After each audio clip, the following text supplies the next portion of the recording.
बातों से ही बातें निकलेंगी। हम लोग और बहुत सारे संशय जो है समाधान होंगे आज हमारे दर्शकों के।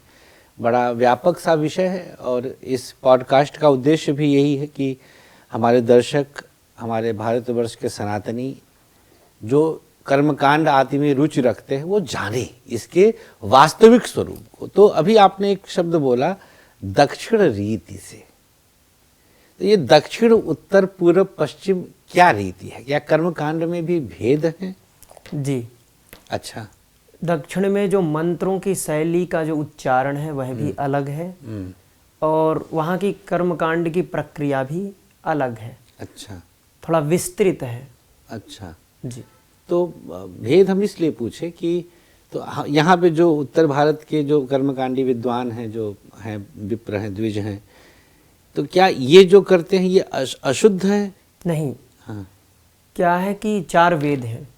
4 वेदों में प्रॉपर कई शाखाएं होती थी। अच्छा।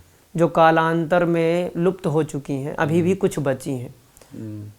हमने जो अध्ययन किया कि शुक्ल यजुर्वेद में जो याज्ञवल्क्य ऋषि ने जो प्रकट किया, जो भागवत के 12वें स्कंद में शायद 11-12वें अध्याय में 10-11 अध्याय में वर्णन है। अच्छा।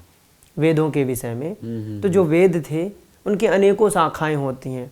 आज का जो समाज है उनको बहुत कम पता है, वो तो यही जानते हैं कि शुक्ल यजुर्वेद केवल वेद 4 होते हैं।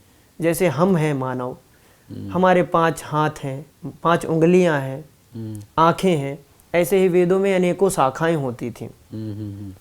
कालांतर में और हमारे देश में अनेकों आक्रमण हुए, अनेकों आक्रांताओं ने आक्रमण किया, जिससे कि हमारे जो कई शाखाएं हैं वो प्रॉपर लुप्त हो चुकी हैं। अच्छा अच्छा अच्छा। तो शुक्ल यजुर्वेद की जो अभी शाखाएं हैं, एक कांडव शाखा है और एक माध्यन्दिन शाखा है। अच्छा। शुक्ल यजुर्वेद में विभाग जो प्रचलन में है। हाँ। तो जो माध्यन्दिन शाखा है वो हमारे पूरे उत्तर भारत में प्रचलित है। अच्छा। और जो कांडव शाखा है वो दक्षिण भारत में अभी भी जीवित है। अच्छा। और वेद मंत्र सेम है, कुछ फर्क है। अच्छा, वेद मंत्र दोनों में समान है पूरी तरह से? नहीं, समान नहीं है। हाँ।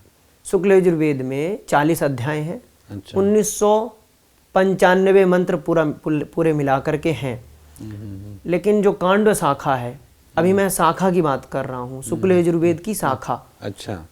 तो जो कांडव शाखा है उसमें मंत्र तो रहेंगे, लेकिन सेम मंत्र रहेंगे, लेकिन उनकी उच्चारण शैली अलग है। अच्छा, तो उसका फल में असर पड़ता है क्या? उच्चारण शैली का क्या विशेषता है? इसका मतलब महत्व क्या है कर्मकांड में? अभी आपने, अब देखिए, आपने ही बोला उच्चारण शैली जी, तो ये प्रश्न निकलता है कि भाई उत्तर भारत दक्षिण भारत में शैली में अगर अंतर है। अभी जैसे हमने देखा था कि वो जाप कर रहे थे, जो एक घन पाठ किया, जिनको आदरणीय मोदी जी ने भी सराहा, और दो राय नहीं हमारे सनातन के लिए कितनी बड़ी बात है। तो वो जिस तरह से पढ़ रहे थे वो दक्षिण भारत शैली थी? नहीं। अच्छा।